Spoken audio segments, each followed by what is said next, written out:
Hi everybody, welcome to another video in Math 1332, section 5.4, irrational numbers. Last section we talked about rational numbers. Anything can be put in a ratio. It's called rational numbers. Of course, irrational number, we cannot put that as a ratio. So the way we define rational numbers, it is that it's a decimal that neither terminates nor repeat. Of course, we cannot put that as a fraction, so we can only put that as a decimal. An expression with the radical sign or the square root is called the radical, and the number under radical is called the radicand. So here we have an example here. Square root of 2 is 1.4142. So as you see, the decimal continue indefinitely, and the pattern, there's no pattern. So neither terminates, meaning it go on forever, nor repeats. So the pattern of the numbers, there's no pattern of the numbers. Right. So we have some example here. The most famous irrational numbers is pi, 3.14, and of course that square root of 2 is that. This pattern, there's no pattern of numbers, right? Or I should say there's no repeating. Alright, so here we have a decimal number 0.1, 0.1, 0.001, 0.001. As you see, increasingly we put an extra zero between the ones. So even though there is a pattern, but this is not repeating for sure, right? Because you have the 0 and then 0, 0, just add the 0 between the ones. We just keep doing that. There is a pattern, but that pattern is not repeating. So not repeating, go on indefinitely, so it's irrational number. Right. So most operation that we learn in this section deal with the square root. So the square root of the numbers written like that is a non-negative, so the result is going to be non-negative, meaning it can be 0, it could be positive, and whatever that is, when you multiply by itself, it gets back to a. By this we mean if we take square root of a times square root of a is equal to a, but that is only a is greater than or equal to 0.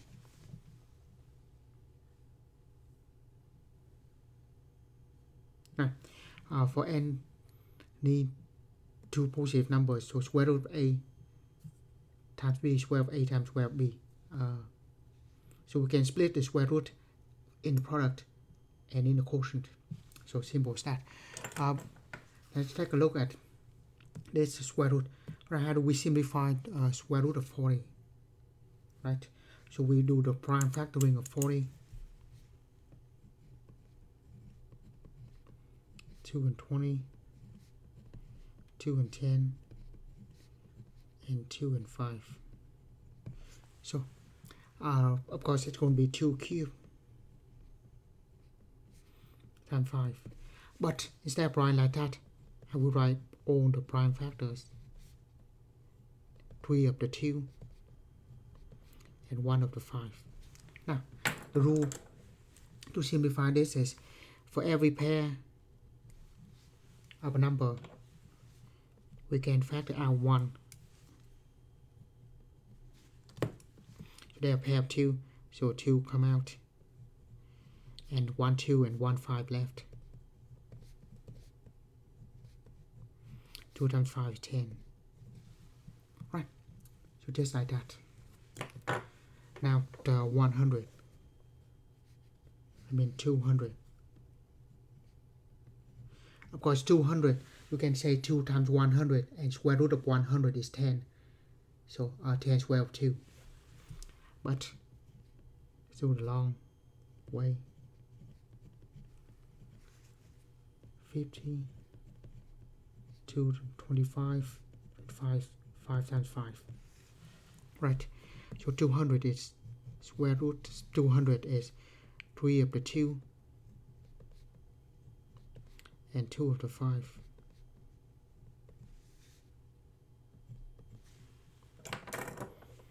So there's a 2 here. I have to factor out. Is that a 5, 2, 5? Factor out of 5. So every pair of numbers you can take out 1. And then in the there's a 2 left inside. So that gives us 10 square root of 2.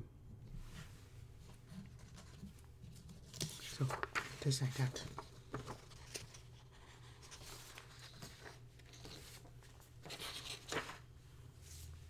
Right.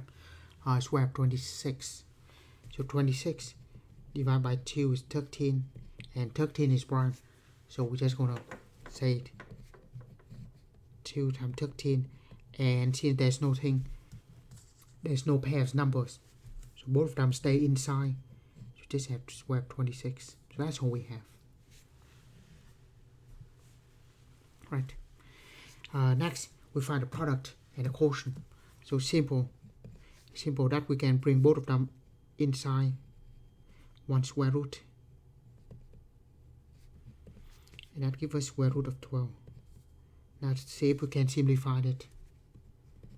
12 factoring, prime factoring, 2 times 6, 2 times 3. That's square root of 2 times 2 times 3. And we have a pair of 2. So that would be 2 square root of 3. A pair of 2. We can take out 2. Right. So we have 5 times we have 20. We bring both of them inside the square root. Square root of 100. It's 10 times 10.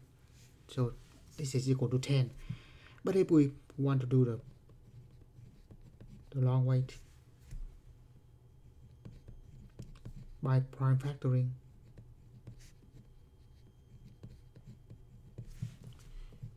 so that's square root of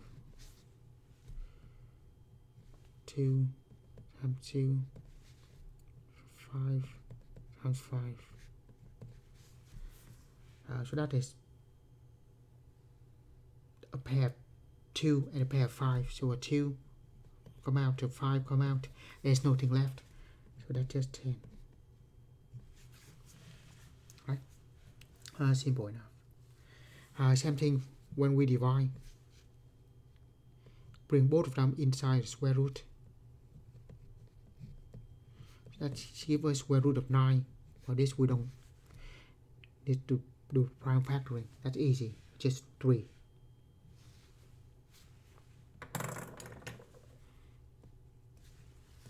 I square 60 over 5.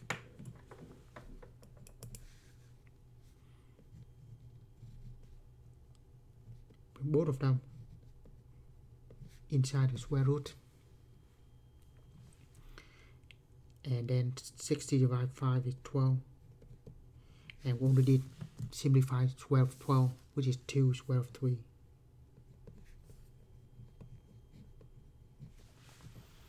Right, so we can bring both of numbers inside one square root, whether it's the quotient or whether it's a product. Right, next, all the operation with square root. When we add the radicals, just like combined line terms, if you have the same square root, you can just combine them, add or subtract.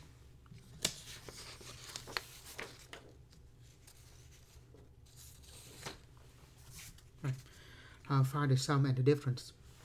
Right, so in that case, if they have the same square root, you can just combine the numbers. We have 6 in front of it, and then 8 minus 4, and then we have the square root of 3. So that 14 minus 4, so 10 square root of 3.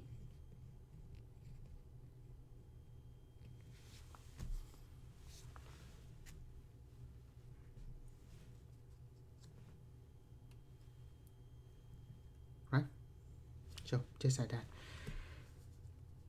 On this one we have 3 square 5, square 20, square 125. Well, they don't have the same square root, so we cannot combine them yet.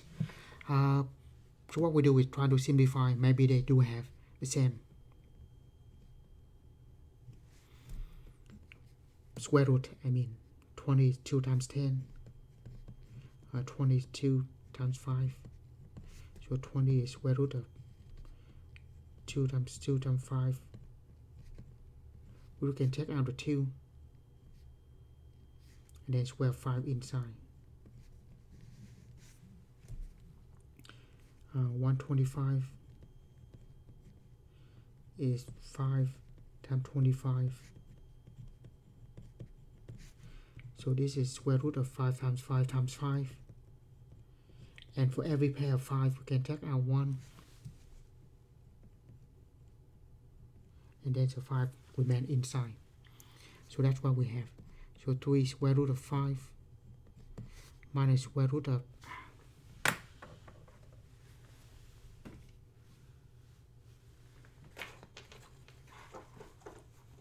square 20 is 2 square 5.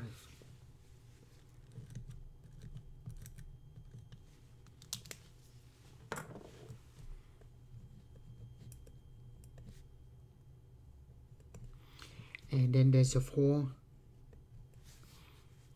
And then square 125 is 5 square root of 5. Of course, this is the product. Alright, so that gives us 3 square root of 5 minus 2 square root of 5 plus 20 square root of 5. All of them have square root of 5.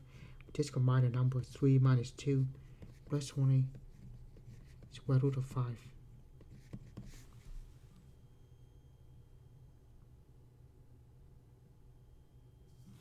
So that's 1 plus 20, 21 square root of 5. Right, just like that. Right, our next operation is going to rationalize the denominator. So when the radical expression contains a square root sign in the denominator, so that is where we rationalize it. So we have square root in the denominator. That's where we need to rationalize it. Right, so it can be simplified by multiplying the numerator and denominator by the radical expression to get rid of the square root. Right, so let's look at the first one. 18 over square root of 3. If we multiply by square root of 3 top and bottom,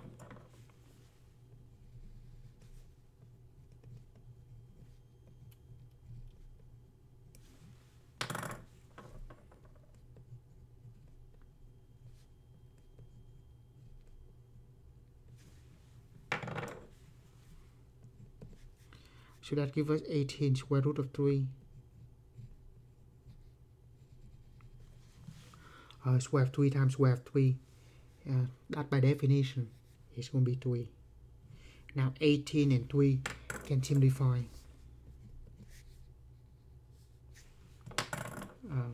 Just divide 3 top and bottom.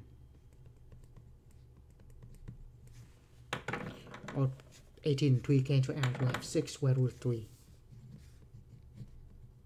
left. So we just like that. Next we have 3 over square root of 12. Well, square root of 12 we already have. By the way, when we see this, what you don't want to do is go ahead and multiply square root of 12 top and bottom. Simply because we can simplify the 12. We already did that to square root of 3. So what we multiply by, it's just to get rid of the square root. We don't write the square root at the bottom. So we multiply square root of 3 top and bottom. So we have 3 square root of 3 on the top. At the bottom we have 2 square of 3 times square of 3 is 3. Right, so there's no more square root at the bottom. So we rationalize it and then we can simplify the 3. That's simply we just have square of 3 over 3. don't know how I write the 3 at the bottom. So we have 3 over 2, sorry.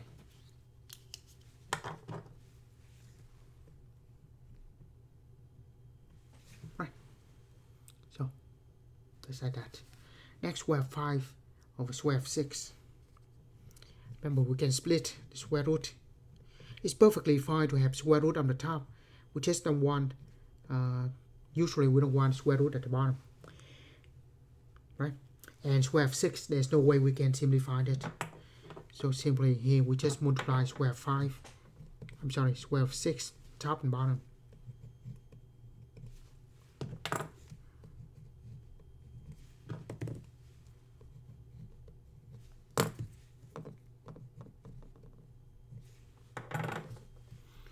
So that gives us square root of 30 over square of 6, square of 6. By definition, that is just 6.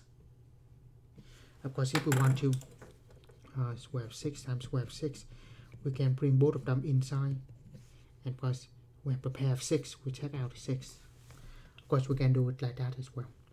But by definition, square root times itself, we get rid of the square root only if it is greater than or equal to 0. Right, so that is rationalize the denominator. So with that, we finish section 5.4. As always, thank you for watching and see you in another video in Math 1332.